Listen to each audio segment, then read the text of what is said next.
I absolutely pay so much credit to my mum, who loved us unconditionally and did her absolute best to make up for the fact that there was another parent who wasn't good. You actually ran to the police at one point. I did. I got into the delivery room at 3:15 and Joe was born at 3:26. Oh! It was so painful. It was so fast. It was blooming hard. I wrote each of them a goodbye letter in case I didn't wake up. Obviously, I was going to wake up because a million people have anaesthetic every day and wake up. But that was the thing that was making me most nervous. It wasn't losing a breast. That was fine. Get the cancer out. What if I don't see my boys again?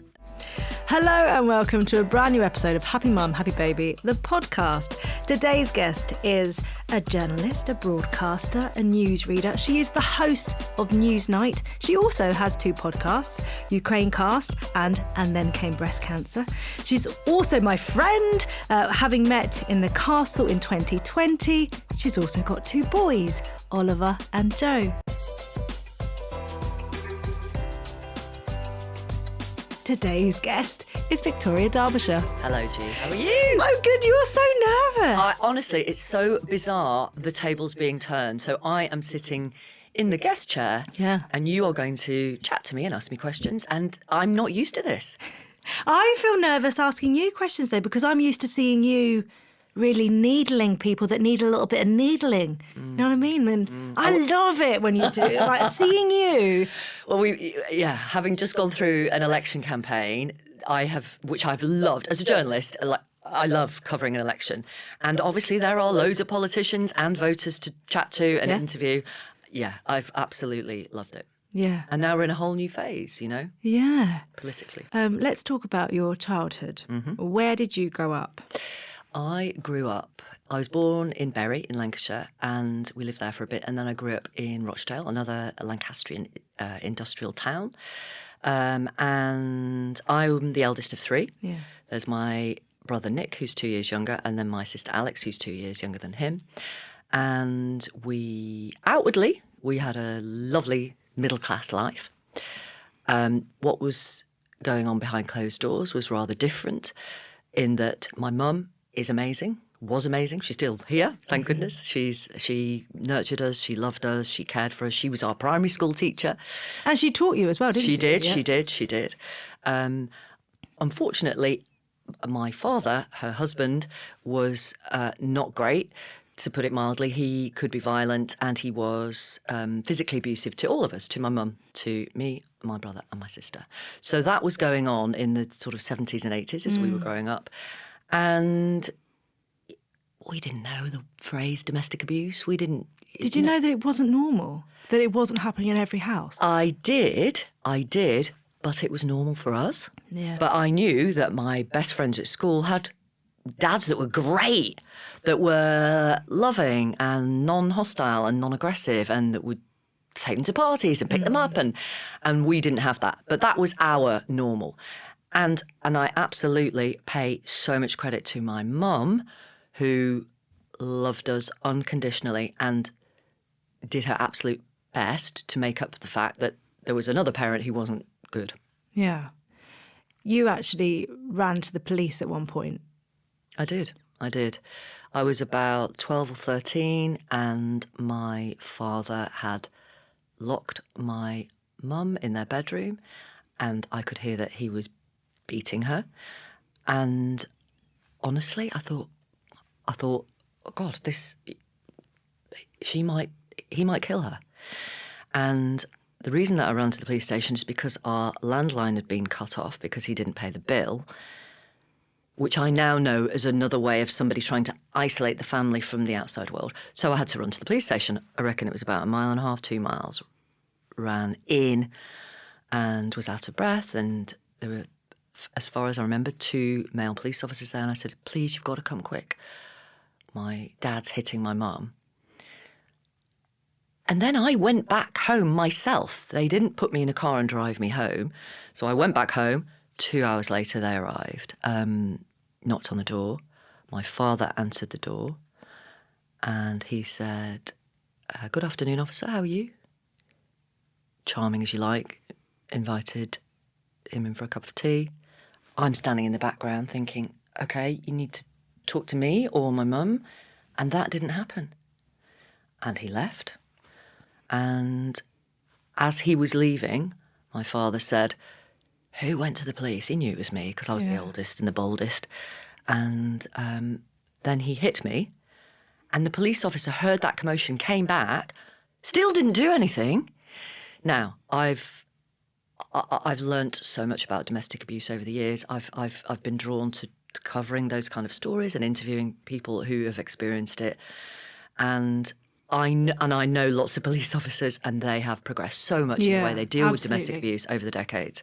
So I know that officers take it very, very, very, very seriously now, in a way that in those days it was just seen as, in inverted commas, husband trouble. Yeah. I've got my mum's GP notes. She went to the GP then with broken ribs, and the doctor wrote husband trouble and prescribed antidepressants. Anyway, so we've progressed massively as society. Can you remember when your mum left and when you three were taken out of that home and moved away? Yes, I can. So I was 16 and my mum had met someone who ultimately became my stepdad, who was essentially like my real dad. And it's so weird because that was my norm. That was the house I grew up in. My best friend lived just down the road. I knew what buses to get to school.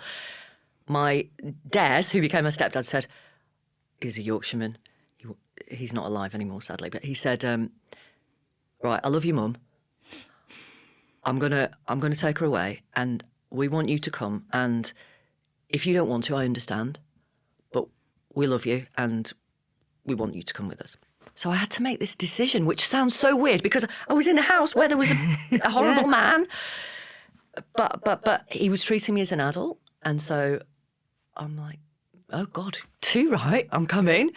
And the whole experience was totally liberating. Yeah. Although you're moving out of your family home, it's unsettling, really unsettling.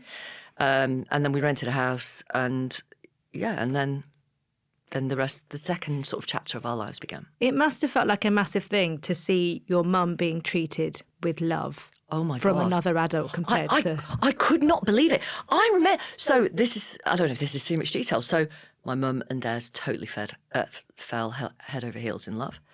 And in this rented house, they had a bath together. Right. And I was not used to two adults showing love to each other. Yeah. And I said to my brother, Nick, oh my God, they're having a bath together. Like it was outrageous and controversial. And of course, like, obviously as I've grown up, you fall in love and you share intimate spaces sometimes, like getting in a bath together. It's fun. I've done it myself as an adult. But all that stuff was like, I wasn't used to adults holding hands or kissing or anything like that. It was just, By modern day standards or talk, did it give you the ick, or did it make you go, finally mum's getting what she deserves? I think it probably gave me the ick. Yeah. But I was so happy that she was happy. Yeah. And that spread, it rippled through us as kids and through the wider family. Even though, obviously, you had a lot of trouble with your dad, it seems like the rest of you were actually really tight. Totally. 100%. It felt like my mum, me, my brother and my sister against the world. Yeah. And there was, look, I don't want to make it sound like I had a really terrible, terrible childhood. We had laughs. There's a lot of dark humour when you're in difficult situations. I had my grandparents on my mum's side, fabulous. My mum's sister, my auntie, fabulous. There was a network of support there. Yeah. And there were people who loved us and looked out for us. Yeah. Did you ever think ahead to your future and think of your own family? I did. I thought, obviously, my mother and my father got divorced in the end. I thought, I don't want to get divorced. Mm-hmm. I am not going to have children. I am going to have children. I'm not going to, there's going to be zero physical punishment, physical anything. Yeah. There's just going to be hugs and kisses and love and cuddles. there is a real thing about a cycle of violence, a circle of. Now, and I was obviously going to break that, you know. I understand that my own father was beaten by his father, but you don't have to carry that on. No. Clearly you don't. You just make different choices. But also within that, do you feel like we understand that now? We understand the generational trauma, how things are passed down. Do you think that, not to condone what he did, but the fact that you are able to break the cycle is also because we talk more, we understand more, like life has changed in so many ways? I don't think there are any explanations, actually, for hitting your kids. I just don't. I mean, yeah, people have traumas and they don't hit their own kids, do they? You make a choice. Yeah. Let's talk about meeting Mark and talking children.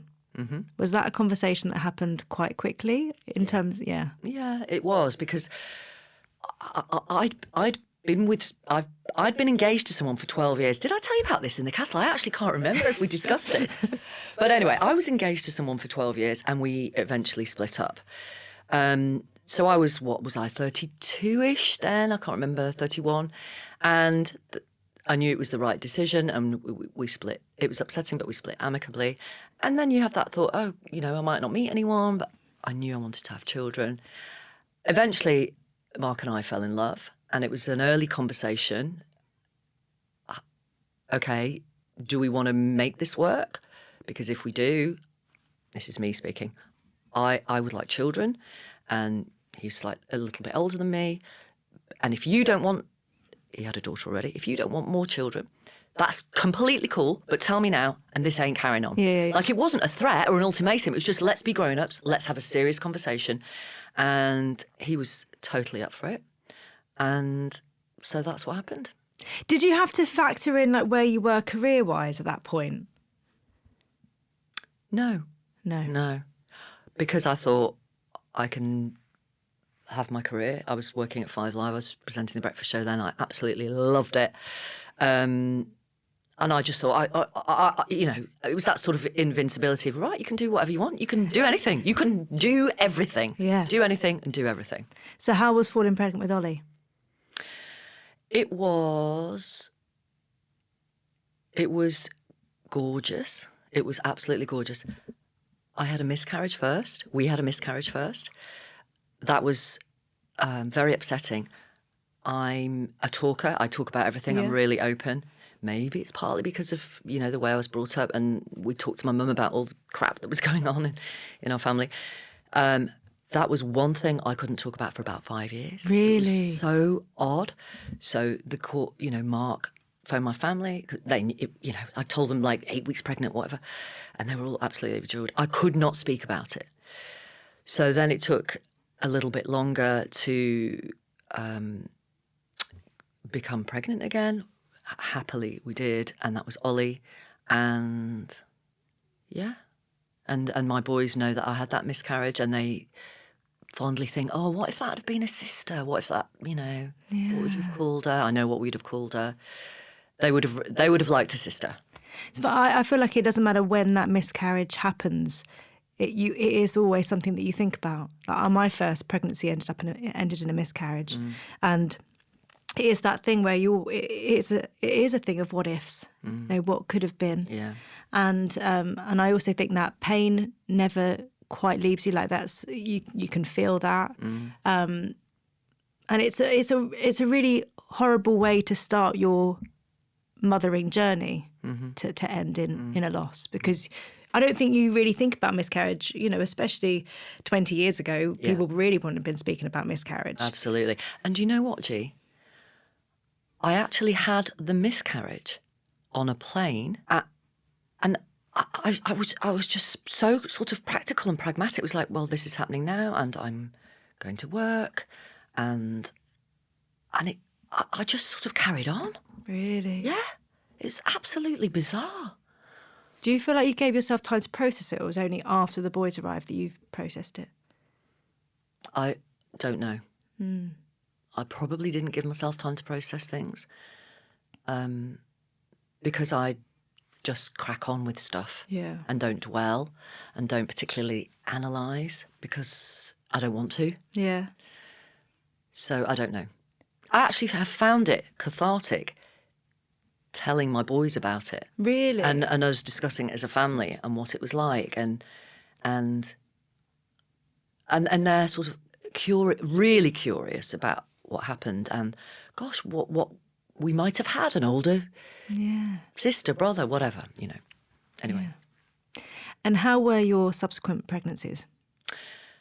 Fine, absolutely fine. I loved being pregnant.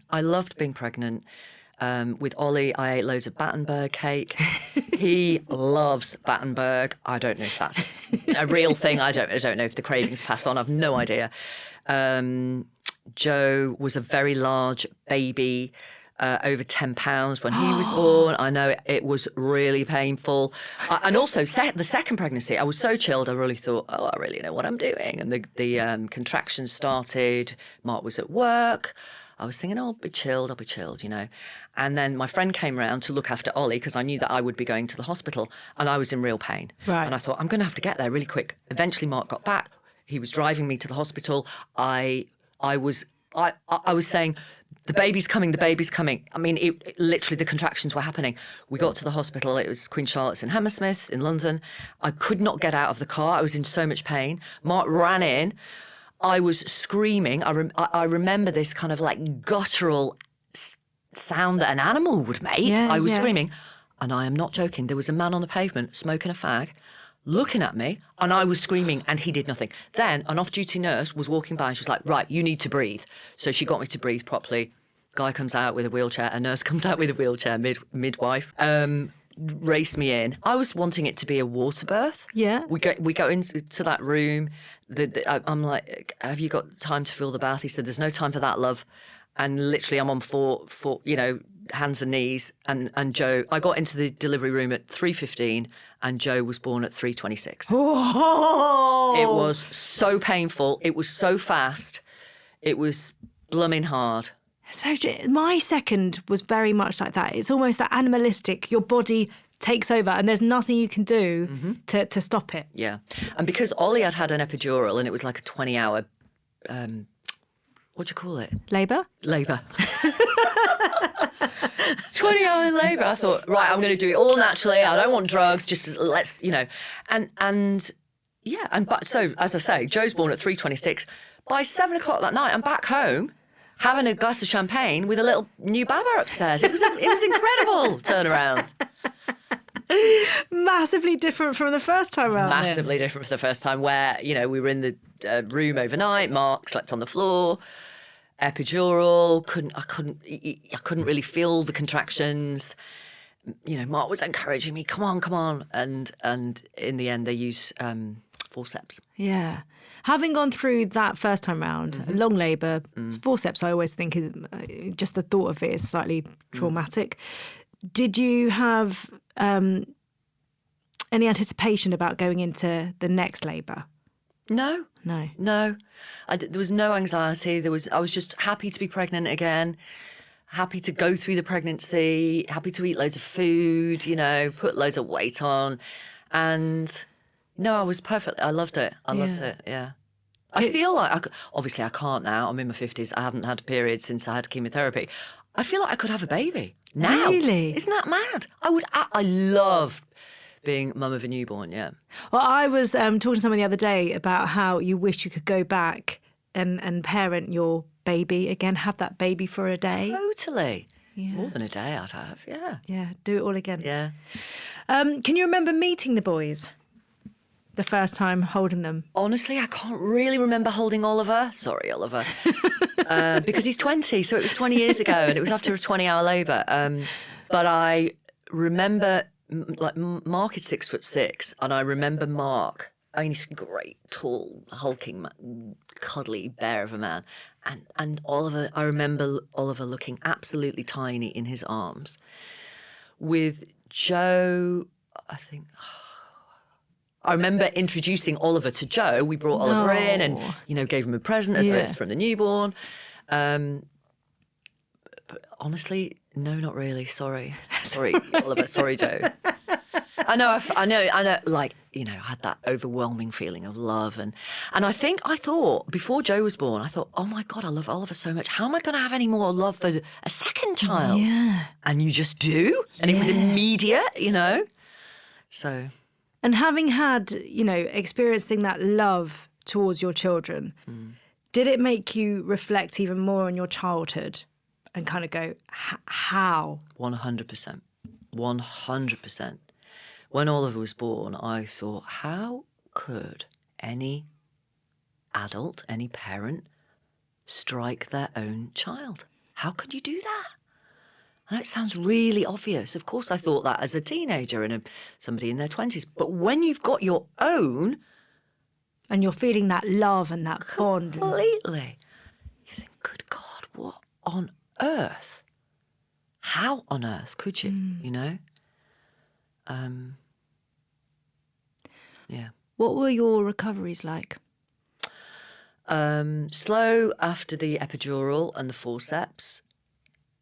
But fine. And after Joe, I had a tear and they stitched me immediately and it was fine. Both were fine. Do you have that thing whenever you say to people how big Joe was, people go, oof? Completely. Women crossing their legs. I say it to him. Oliver takes the mick out of him because he knows he was over 10 pounds. It's like, oh my word, how did you emerge from me? That was blooming painful. And, I do if he's winding me up or being irritating or hacking me off, I'm like, I actually gave birth to you, Joe. That kind of stuff. I say that to them. I'm like, Yeah. I made you. Yeah. Every part of your body, I grew it. Yeah. Can I have a bit more gratitude? I gave birth to you and you're over 10 pounds. Thank you very much. How did you juggle work and early motherhood? Did you have a maternity leave? I did. It was 8.5 months. It was 7 months with Ollie and it was 8.5 months with Joe. And that felt a really lovely amount of time. Yeah. I think maybe I went back a little bit too early with Oliver. And I was really lucky in that I was doing breakfast shows and then I was doing a mid-morning show on the radio. So Mark would do the mornings and I would do the afternoons. And that carried on really through that whole primary school and most of the secondary school. So in that sense, I was really, really lucky. We would split the day. So I would always be there for tea and supervising homework and stuff like that. And I wanted to be there. I want to make sure they're using a knife and fork properly and saying please and thank you and not being on their phone all the time, that kind of stuff. Did you feel like you were in a nice routine with everything? Yes, I think I did. I did. I felt like Mark and I were a tag team and we had it sorted. We were organised and it was good. And I think because I like to be in control. You may have noticed that, G. But I think you're that same kind of personality as well. And I learned very soon that Mark did things differently to me as a parent. And that's cool. Did you feel like that's cool when it was happening? I genuinely did. Okay. I genuinely did. He would change nappies differently. He would feed them differently. He had different ways of being with them. And they benefit from both. Yeah. And I was chilled about that because he is a great dad. I feel like you and Mark, there are a couple who sit down and talk about things. You're not a couple who let things fester. 100%. We say stuff and we get it out there and we never go to sleep on an argument. Not that we honestly, I'm not just saying this, we barely row. We have disagreements. We talk about current affairs and politics and we disagree on various things.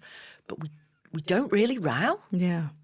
And I think that's also something that I've pursued and made happen because my own childhood, there was lots of shouting and lots of throwing of stuff and lots of conflict. And I bloody hate it. I hate conflict. Oh, knowing how that made you feel as a child, you've got a first-hand experience of how you don't want your children to feel. You want them to feel safe in their home. Absolutely. I'm just going to paint this picture for you. So I can remember sitting on the top of the stairs in my house when I was growing up. And my mother and my father were having a massive argument downstairs. In the kitchen, he was hitting her. And me and Nick and Alex were sitting on the top. And I remember thinking, if we stay here, she'll be all right. Nothing really, really, really bad's going to happen. But we have to stay awake. I mean, obviously it's a bit pathetic, isn't it? Because we weren't doing anything, we weren't getting in the way, we weren't protecting her, but it was just the fact of being awake. Yeah. But then- also you three being together. True. Yeah. I know that we can't protect our kids from everything. And you would have done all you possibly could to have made the house feel safe and full of love. But life happens. And in 2015, you were diagnosed with breast cancer. I mean, as a mother, you know, as a woman, anyone being diagnosed with cancer is a huge thing. But obviously, you've got these 2 children. You want to see them grow up. You think about how you're going to tell them, how that's going to affect their lives when you've made it such a secure place. I mean, take me back to when you were first diagnosed, although I know you knew it was breast cancer. Yes, because there wasn't really anything else it could be, having Googled it. But you still have to wait for confirmation. So I was 45, 46, which is relatively young in breast cancer terms. Ollie was 11 and Joe was 8, so primary school. Ollie just finished year 6. It was the summer holidays, July 31st, 2015. And the doctor confirmed it. And it obviously even though I knew it was coming, it was a massive blow. And I remember it being so hot and gorgeous and summery. It was the school holidays and this contrast between this traumatic news and England being gorgeous in the summer, you know. And just crying on Mark's shoulder. And I had this, I am an optimist. The glass is always half full. But I had this thing inside me about, okay, this is probably it. This is probably it. I don't know why I thought, you know, my luck's run out or whatever. Anyway, it takes weeks, as you know, to go through all the tests and to find out if your cancer is treatable or it's going to kill you. So we didn't tell the boys until we had that news, and thank God my cancer was going to be treatable. And that's the point at which we told them. As I said, Ollie 11, Joe 8, brought them in the kitchen, kept it all relatively upbeat. Well, your friend Nat had breast cancer a couple of years before. Correct. So they'd seen it. And I said, you know that thing that Natalie had? She had breast cancer. Well, I've got that as well, and I'm going to have an operation, and I'm going to have some nurses and doctors are going to treat me, and it's going to take a few months, and then it'll all be over. And I remember them. Joe, because he was younger, was this gorgeous, bonny, blonde-haired, smiley self, and was like, okay. And Ollie, I felt like I saw a sort of shadow across his face because he was a bit older. They knew the word cancer. Kids know. Kids, I think, broadly speaking, associate cancer with death. So it was really clear to us that we had to make it clear that this was treatment, get through it, all fine on the other side. And we did that. And then they said, right, can we go and play football in the garden? Literally, as kids do, which was great. So we thought, great. And then that night, when I was reading to both of them before they went to sleep, Ollie said to me, are you angry you've got cancer? And I said, actually, I'm not, because I don't want to waste. Anger is a really destructive emotion, and I don't want to waste that energy on being angry. And he said, well, I am. I'm angry. You've got cancer. And I said, I totally get that. I totally get it. If we can, let's use the energy we've got to sort of be really positive and really optimistic. And I'll take you into the hospital and you can meet the nurses, which we did all that. So yeah, it was definitely stressful for them, definitely. And I remember the last night before I was having my last chemo, I said to Joe, how's it been for you? And he cried and he said, it's been stressful. And that broke my heart because I've imposed that upon them. Obviously not my choice, but I felt heartbroken that they'd had to experience that. And they'd had to grow up a bit as primary school kids, you know. But broadly speaking, they were amazing because they followed that. I feel like they followed a pragmatic approach from Mark and I. It's a really difficult thing to navigate as well because you know that by not telling them things, they will fill in the gaps anyway. So you want to be able to sort of not control the narrative, but give them enough information so that there aren't those gaps that they're filling in. And we've always done that.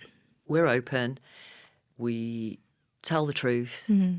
We encourage, they're really good at asking questions. I don't know if that's because Mark and I are journalists, but they are. They're curious. They ask stuff. They want to know. We took them into the chemo ward. They could see that the radio's on and it's bright and the nurses are funny and human and normal. And, they came with me for scans and they talked to this amazing Greek doctor about Greece winning the Euros and stuff like just we normalised it as much as we could. It must be a really difficult thing, though, to stay positive and upbeat with your children when you are scared. Yeah, I don't know. I mean, that period where you don't know what's going to happen, I don't know how we did it. I don't know. I mean, I was still going to work, which was a great distraction. It was the summer holidays, so I actually can't remember what our childcare scenario was, but clearly we were making it work like loads of parents have to in the summer holidays. Yeah. I don't know. I think we had a lot of love and support from family and our close best friends who live near us, who did a lot of the taking them to cricket and all that kind of stuff, Before your mastectomy, you wrote them letters. I did. I had this really weird anxiety. Maybe it's rational that I wasn't going to wake up after the anaesthetic. So I wrote each of them like a goodbye letter in case I didn't wake up. I know, obviously I was going to wake up because a million people have anaesthetic every day and wake up, but that was the thing that was making me most nervous. It wasn't losing a breast. That was fine. Get the cancer out. Like, what if I don't see my boys again? So I wrote them letters, which I put in my bedside drawer. Mark knew where they were in case that would happen. And it was just, I mean, obviously it was how much I loved them, but it was, and please remember your manners, and will you make sure you're kind to people? All the stuff I say every day anyway. I just wanted it on paper, just so they'd have it. Yeah. Even though, you went through everything with massive positivity. You had your cancer diaries, which helped so many people going through it, but also friends and family members of people going through it. Even, I think, people who have been through it before, that retrospect kind of, that their experience being out there in the world, or a version of their experience. That's a lot for you to carry at a point where there must have been really big thoughts like, what if? Do you feel like what ifs are something that you just can't give energy to? Mark and I had one big what if conversation. So we got to the point where we knew the cancer was treatable. And at some point bizarre. I fell off a Segway and hit my head. and afterwards we had a conversation about it. I was like, did I black out? Did I faint? So we told Dimitri, one of the doctors, and he said, okay, I think we need to do a brain scan. And then I was like, oh my God. So they did it in our local NHS hospital. And Mark and I went home. And I said, right, we need to talk about this in case they ring and it's not good news. I said, Mark, you're going to have to sell the house. And he was like, we're not having this conversation. We're not having this conversation. I said, it helps me if we plan.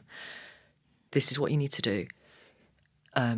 Sell the house, do this, do that, do that. It was like, I don't want to talk about this. I said, please, let's just sit down. So we did. We sat at the kitchen table and we had that conversation. And it was bleak as anything. And then I went upstairs and lay on the bed and waited for Dimitri to call me. And he did. And it was about 2 or 3 hours later. It was a Friday afternoon. And I said, hello. And he said, Miss Derbyshire. I said, yep. He said, the brain scan is clear. And honestly, I screamed down the phone. I said, oh my God, Dimitri, I love you, I love you, I love you. Ran downstairs with my arms held aloft, ran to Mark and said, it's all going to be fine, it's all going to be fine. And that was such a high that from then on, I was like, I'm invincible. I am literally invincible. Did you then feel like treatment was literally, it's treatment, it's going, Absolutely. we're not even going to go there? 100%. After that, it was like, I'm going to live. It's going to be amazing. I've been given another chance to really live, you know. Yeah. So that was such a moment. I love Dimitri. I love that guy. Let's talk about hair, because obviously that's something that you were incredible at in your cancer diaries, is showing your hair loss, showing your wigs, talking about the fact that you'd been wearing wigs for weeks without anyone even realising that you were. In the home, talking with your kids, I know they'd seen Natalie go through it, but was that something that you included them? I think so. I think the only thing I really remember in terms of the boys was I do remember Joe, bless him, because he was the younger one. I knew he wanted me to wear my wig when I went to pick him up from school, which is really sweet. And I don't know if he was saying it to protect me or to protect him or to protect both of us. But I did look really different. But we did joke about it. There was my boys support West Ham. There was a West Ham manager called Slaven Bilic, briefly. And my hair, when it mostly fell out and was quite short and wispy, looked a bit like his. So we would joke about stuff like that. But I don't remember it. I don't remember it being a massive thing for them. It certainly was for me. Yeah. I mean, they're boys at the end of the day. Like the way you look doesn't matter. Yeah. Is it something that you've talked about as the kids have got older, as the boys have sort of grown up? Is it something that you reflect on, and have they shared different thoughts or reflections on that time? Yeah, we've had loads of conversations, but we don't really talk about it now, which is interesting. We talk about it if someone is diagnosed that we know, or someone high profile in the news that we know.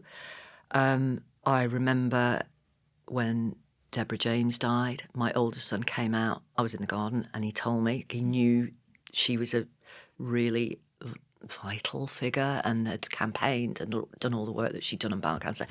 And he knew that I would be really upset. Yeah. And he told me sensitively and gently. So they're totally aware of that. But broadly, we don't really talk about it.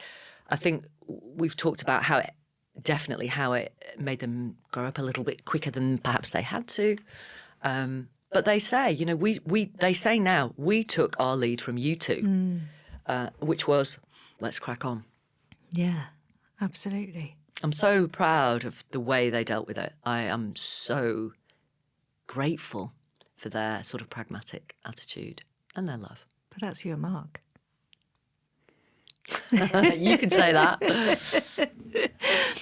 The one thing that did come out of all of that is the fact that you had the desire to get married. That is true. That is true. After never wanting to go there. Well, I always thought, we thought, you know, earlier on, we'll get married one day. And then life gets in the way, you get pregnant, you work, you get whatever. And I remember saying to Mark early on in the sort of cancer experience, right, if we get, or he said it to me, I can't remember. I think I said it to him. If I get through this, should we get married? And he joked and said, I think marriage might be overrated. Obviously, it was a joke. It was a joke. Anyway, so then we got through it, and then we're like, right, we're going to do it. And our boys really wanted us to get married, which is so interesting, yeah. Not that there's any shame these days by having two parents that aren't married. No way, of course not. It's just a celebration of love. Thing. Yeah, absolutely. And so it was incredible, and Oliver and Joe walked me down the aisle. That must have been so emotional. It was amazing. It was so happy, and we had a gospel choir, and we had the NHS choir, and it was just unbelievable. One of the happiest days of our lives. It was stunning. And if I can recommend having your own children at your wedding, I really mean that. They loved it. They took so much from it. They were part of Mark's groom speech. It was amazing. Have your kids at your wedding. Really? Yeah. Have your kids first, let them grow up a bit, then get married. Hopefully, yeah. But be old enough that you're not worried about them, you know, running off on the big day. Exactly, yeah. Do you feel like that was a nice button in a way to the years that had come previously. So funny that you say it like that, because Mark in his groom speech said there is a temptation to feel like this is the end of something. Yeah. But actually, this is the beginning of the rest of our lives. Yeah. He actually said that. Yeah. Well, I think there is a tendency, actually, when we're talking about any type of cancer, for people to feel like the end of the treatment is the end of the story. And now you go and live your normal life. Live as you were before. Whereas we both know that physically, mentally, like that's nonsense. There's absolutely no way that can happen. I think certainly as soon as the treatment had finished, it was 301 days, if I remember correctly. So not even a year. As soon as it finished, I'm like, right, back full-time at work, get on. And then I thought, oh my God, I feel like I might have to see a counsellor, because what the fuck just happened? What have I just been through? And I thought, and my therapists are Mark and my mum and my sister and my best friends and Louisa and Kathy and Julia and Paul and John and everybody. I don't want to name check everyone. I don't want to leave anyone out. But I thought, I don't want to keep talking about it with them. I want to kind of relieve them now. So I thought, I'm going to go and see a counsellor. And in the end, I didn't. I actually started to go to the gym because I was taking tamoxifen, which is a tablet which can help prevent reoccurrence, and it was giving me loads of joint pain. So I went to the gym to try and alleviate the joint pain, and it worked. And it also worked on my mind, which I genuinely feel it started to make my mind a bit stronger. So I didn't end up going to a counsellor. And and as time goes by, I know, I'm one of the lucky ones. As time goes by, when you wake up in the morning, you're not thinking about breast cancer first thing. But that does take months, if not years. Well, with the podcast, and then came breast cancer, has it made you reflect on certain elements? Because in that you are talking to different people about their experiences, and you are very much helping them tell their story. So I would say you almost don't allow yourself to overtake in that experience. Yes. But hearing those experiences must hit. Sometimes, mostly not, I would say. Really? Yeah. I don't know how many episodes we recorded. I think I've probably got really emotional once or twice. Right. Because something's really chimed. And then I try and check myself, because although I'm fine about crying, I've cried loads, on cancer videos and all the rest of it. But because it's about them, it's about them. But I think mostly I've got it under control. Yeah. Under control. Under control. Under control, Victoria. One thing you and Mark have done is you sat down at some point and you said to each other, which I absolutely love, what do we want to do with our lives? Mm-hmm. Is that a conversation that you keep returning to, or is that a kind of, and thinking about your, let's not just let life pass us by. Absolutely. Or get stuck in the race of work. Absolutely. I think I would like everyone to really, without having to go through cancer, to go, right, what is important? Cancer makes you evaluate that stuff and gives you a perspective. And I would love everyone to have that perspective without having to experience cancer, obviously. And so... And you know what? It's not even a revelatory answer. Guess what? The most important thing is family and friends. Guess what? Who knew, I love when they do studies and over 40 years we've done this study and we've found out that family and love is really important. It's like, no shit, Sherlock. Absolutely. And experiences. Yeah. Hence me saying yes to doing the Full Monty on ITV, yes to doing I'm a Celeb. Though it's life is short, so let's say yes to loads of things that I don't necessarily think I might have said yes to before. Yeah, absolutely. So now that the boys are slightly older, what do you and Mark want to do? Well, together we want to travel way more. Yeah. Oliver's got the travel bug. Mark and I have travelled loads for having been journalists for many years. Oliver's got that travel bug. I love it. We want to do that more. And...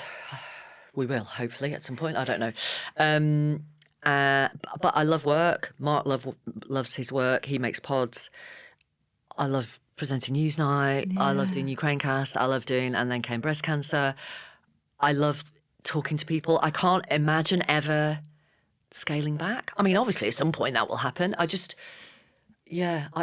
If anything, maybe you're going into a phase where, because the boys are, Ollie's at uni, I know that Joe's still at home, but you're entering a phase where they aren't there. Like, they aren't having to be you don't have to think about dinner for them every night or whatever it is. 100%. So you can lean into the other stuff that Totally. fuels you. And also, it's like doing more stuff with them as adults. I really like spending time with them. They're funny.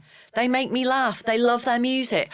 Going on holiday with grown-up kids. Joe's only 17, but he would say he's grown up. He's a young adult. He's a young adult, exactly. Is really good fun. I love seeing photos of you all, and the dynamic that you all seem to have. It just gives me great hope not hope, but excitement for what's to come. Yeah. Because we're told to dread, then they drift apart at certain moments and then they come back. And so there's... And people said, when Ollie went to uni, people said, what's it like in the house? It's definitely a bit quieter. Of course it is. But Joe's there, Mark's there, we've got 2 Cocker Spaniels, I'm loud. And they're like, empty nesting, missing. And I'm like, you know what? I'm not sad. I'm not missing him. And I mean that in the nicest possible way. I am so happy for him with his independence, like fly, what makes me happiest at the moment is them being happy as young adults. Yeah, absolutely.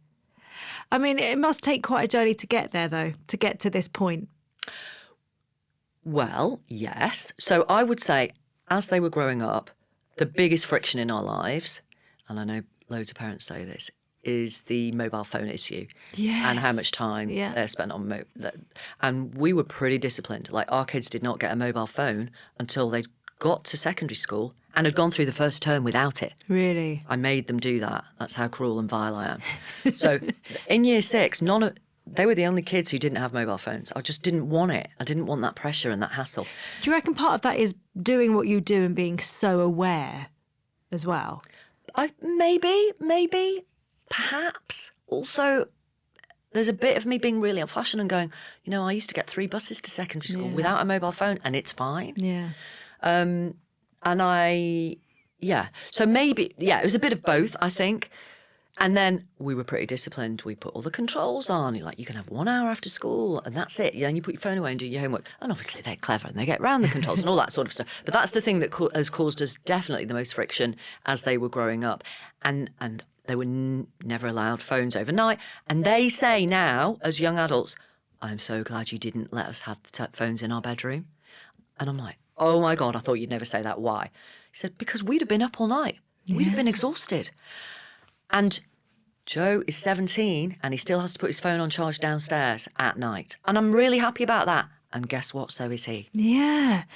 I mean, someone said to me once that we should all be doing that, charging it outside Great shout. our rooms. Great shout. It's not good for any of us to have, because ultimately, if your phone's by your bed, you're going to be, one of the last things you do at night is going to be scrolling. Yeah. And one of the first things you do in the morning, Exactly that. Yeah. I want to go back to just having a home phone, a house phone that just... A landline. A landline, yeah. One of those old things, Yeah, gosh.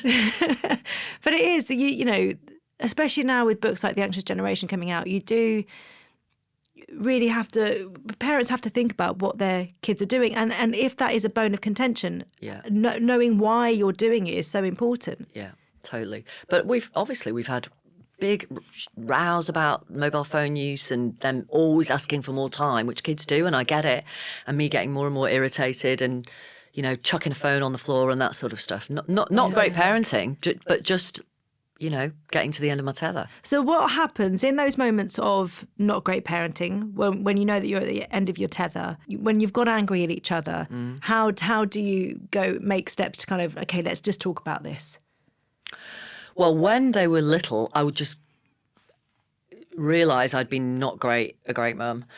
And I would just go and hug them really tightly so they couldn't move and they'd be struggling. And then eventually you can feel the body relax. It's so good. And I do that now with them. I do that with Mark. Like, there's any tension, it's like, okay, let's just do a massive hug. And you can just feel the tension, dissipating. Now, You're adults. We're adults. I mean, now. you have a crossword and then it's forgotten. Hopefully, Yeah. 5-10 minutes later, it's fine, isn't it? It's fine. What is it like being in a house of 3 men? I know Joe's a young adult. Yeah, but he's well, still also they're 3 really physically- tall, strapping men. Well, it's funny. They make me, Mark's got the most brilliant sense of humour. He makes me laugh a lot. The boys have taken that from him. I love it. Mark used to text our boys every single day a joke when they got to school, every single day, and they just, they've got that. They're good at asking questions. They're interested in the world. They talk a lot about West Ham. They are really open about stuff, whether it's, starting out in relationships, or we've had loads of conversations about consent. As the mother of boys, I feel a responsibility, particularly because of what happened in my own childhood regarding domestic abuse. We've talked about that. We've talked about how you treat other people, consent, what you do in a scenario where you're at a party and a girl's really drunk. How would you help them? All that sort of stuff is really important to me. Sorry if that sounds super earnest, but it just is. And yeah, it's they're at the start of their life, the rest of their lives, their adult lives, and I'm just super excited for them. How does it feel knowing that you've got them to this point and now they've got to fly with all of the tools that you've helped them build? I just feel happy for them, Yeah. Obviously, of course, we've not got everything right, but I do love the fact that we have been able to give them a secure environment to grow up in where they are surrounded by unconditional love from 2 parents. Yeah. And that was something we really wanted to do, and I feel like we've done that. Yeah. If you could write a letter on motherhood, Mm-hmm. who would it be to and what would you say? I would probably write it to my mum, and I would tell her what an incredible job she did in very, very challenging circumstances, and how, thankfully, because of her love and nurturing and protection, hopefully, me, my brother and my sister have turned out to be relatively normal when it could have been bad, really bad. And that is down to the love from my mum. And I would just say, thank you. That's it. We end the podcast with you completing 3 sentences. The first one is being a mum means. Being a mum means deriving unbelievable joy and happiness from seeing my boys happy. Since having children, Since having children, I faff way less. Like before kids, I take ages over a decision. I'm a Libra. I weigh up this, I weigh up that. I take my time. Now there's no time. Make a decision, crack on, get on with it. And I'm happy when? I am happy when Mark, Oliver, Joe and me are sitting around the island in our kitchen with our 2 Cocker Spaniels at our feet, listening to Bruce Springsteen over a drink and chewing the fat. You love Bruce. Have you passed that on to the kids? Actually, I love Bruce slightly less than Mark. Mark has definitely passed it on to the kids. What I have passed on to my kids is a love of 80s music.